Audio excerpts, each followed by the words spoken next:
Jai Hind Defense aspirants, welcome back to my channel SSB Success. For any query regarding SSB and AFSB, please join our Telegram channel SSB Success, whose link is given in the description box. And for more updates regarding SSB and AFSB, do subscribe our YouTube channel SSB Success. So today we are going to cover an important topic which was in news, and that is Shanghai Cooperation Organization Summit 2022. So let's get started with our topic. See why it is in news. Shanghai Cooperation Organization Summit 2022 held हुआ है समरखंड Uzbekistan में। समरखंड declaration को sign किया गया है उनके member states के द्वारा। इंडिया ने प्रेसिडेंसी को टेक ओवर किया है फॉर द ईयर 2023। क्या की हाइलाइट्स रहे हैं समिट के? देखो, समरखंड डिक्लेरेशन एडवोकेट की गई किसके बेसिस पे? Commitment to the peaceful settlement of differences and dispute between countries through dialogue and consultation.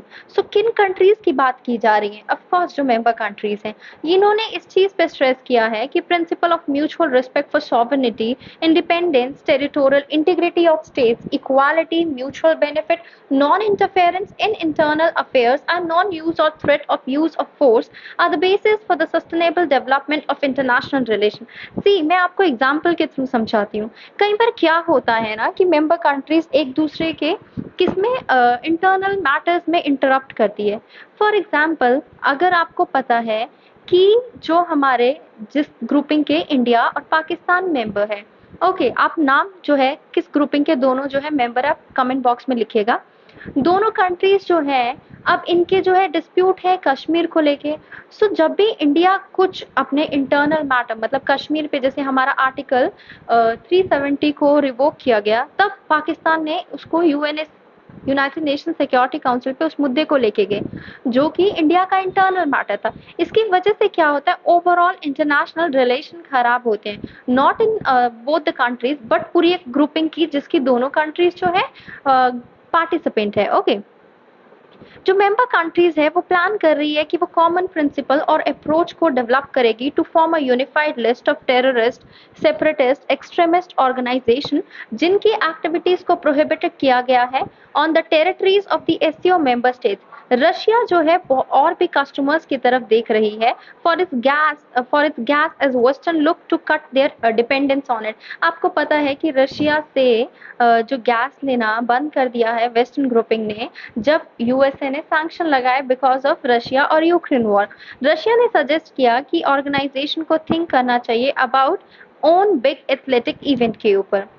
Indian perspective क्या है? इंडिया का पर्सपेक्टिव है कनेक्टिविटी को लेके। इंडिया ने अर्ज किया Shanghai Cooperation Organisation member states को कि वो एक दूसरे को फुल राइट दे to transit as it would enhance connectivity और एक हेल्प करेगी एस्टैब्लिश करने में reliable and resilient supply chain in the region. Food security के बारे में भी बातचीत हुई। As a whole world is facing unprecedented energy and food crisis. India ने एम्फसाइज किया इनिशिएटिव पे to promote millet and address issue related to food security. उसी कॉन्टेक्स्ट में इंडिया जो है वो पॉपुलराइज करने की कोशिश कर रही है मिलेट्स को, और एससीओ एक बिग रोल प्ले कर सकता है in marking 2023 as a international year of millets. Working group on traditional medicine. World health organisation ने ओपन किया अपना global centre for traditional medicine in Gujarat in April 2022, और ये first and only world wide centre है for conventional medicine establish by the WHO. अगर हम tourism की बात करें, वाराणसी को डिक्लेयर किया गया है SCO tourism and cultural capital for 2022 to 2023, so that हम rich cultural and historical heritage को प्रमोट कर सके लोगों के, एंड टूरिस्ट पोटेंशियल जो है एससीओ मेंबर स्टेट्स का बढ़ा सके। फर्दर ये टूरिज्म, कल्चरल, ह्यूमैनिटेरियन एक्सचेंज को बढ़ाएगा between India and SCO member countries. ये अंडरलाइन करेगा इंडिया की ancient civilisation link with member states of SCO, especially if we talk about the Central Asian Republics. इसी फ्रेमवर्क में major cultural outreach programme को चलाया गया। A number of events will be hosted in Varanasi during 2022 to 2023.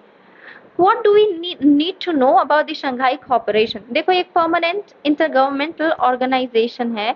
इसको create किया गया था 2001 में। एससीओ चार्टर को साइन किया गया 2002 में। ये एग्जिस्टेंस में आई 2003 में। ये एक Eurasian political, economic and military organisation है जिसका एम है पीस, सिक्योरिटी, स्टेबिलिटी को मेंटेन करना।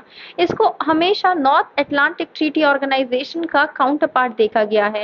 ये 9 मेंबर इकोनॉमिक सिक्योरिटी ब्लॉक है और ये इमर्ज होके आया है one of the largest trans regional international organisation. इसकी official language Russia and China है। परमानेंट बॉडीज की बात करें, इसका एससीओ का सेक्रेटरिएट बीजिंग में है। एग्जीक्यूटिव कमेटी जो है रीजनल एंटी टेररिस्ट स्ट्रक्चर की ताशकेंत में है। चेयरमैनशिप जो है वो रोटेशन में चलती है by year, by for a year by member state. Genesis की बात करें, देखो एससीओ के बनने से पहले 2001 में Kazakhstan, China, Kyrgyzstan, Russia and Tajikistan वो शंघाई 5 के मेंबर्स थे। शंघाई 5 1996 में इमर्ज होके आया था from a series of border demarcation and demilitarisation talk which the four former Soviet republic held with China to ensure stability along the borders. उसके बाद क्या हुआ, उज्बेकिस्तान जो है वो ऑर्गेनाइजेशन में 2001 में आई और शंघाई 5 को रीनेम किया गया एससीओ। इंडिया और पाकिस्तान जो है वो मेंबर बने 2017 में।